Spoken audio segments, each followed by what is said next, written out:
రాజానగరం మరియు పరిసర ప్రాంత ప్రజలకు విజ్ఞప్తి అండి. మన రాజానగరం పోలీసు వారు యొక్క హెచ్చరిక అండి, విజ్ఞప్తి కూడా అండి. ఎవరు కూడా అండి, మీరు ఎవరైనా క్యాంపులకు వెళ్ళేటప్పుడు అండి 2 days 4 days క్యాంపులకు వెళ్ళినప్పుడు ఇక్కడ పోలీసు వారికి ఇన్ఫర్మేషన్ ఇవ్వాలి. అలాగే మీరు లోపల కూడా లోనింపుడు వేసుకోనండి, గోడ దూకి బయటకు వచ్చి వెళ్ళాలి. మీరు వెళ్ళేటప్పుడు ఇన్ఫర్మేషన్ ఇచ్చేవలసిందిగా కోరుతున్నాం. ఇక్కడ మన రాజానగరం పోలీసు వారి యొక్క హెచ్చరిక, విజ్ఞప్తి కూడా అండి. అలాగే ఇప్పుడు మీరు ఇంట్లోనే కూర్చొని లక్షలు సంపాదించొచ్చని గట్టా ఫోన్లు వస్తాయండి, సైబర్ నేరగాలు.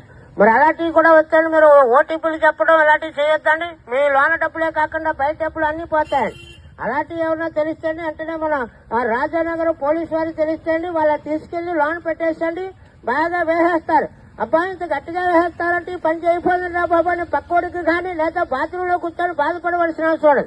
అలాగే పరిసర ప్రాంతాల్లో కుర్రవాళ్ళు ఎవరైనా చూడండి, కుర్రవాళ్ళు ఎవరైనా అసంఘటిత కార్యక్రమాలు నిర్వహించరాండి, పలు రకాల సెక్షన్ల కేసులు పెడతారు, చర్య తీసుకుంటారు. వీటిలో మన రాజానగరం పోలీసు వారి యొక్క హెచ్చరిక, విజ్ఞప్తి కూడా అండి. ప్రతి ఒక్కరు అప్రమత్తత వహించాలి, జాగ్రత్తలు వహించాలి.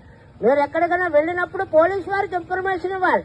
లోన్ ఎప్పుడు గడెట్టుకుని మీరు ఏదో రకంగా బయటికి రావాలి. ఇట్లు మన రాజానగరం పోలీసు వారి యొక్క హెచ్చరిక అండి.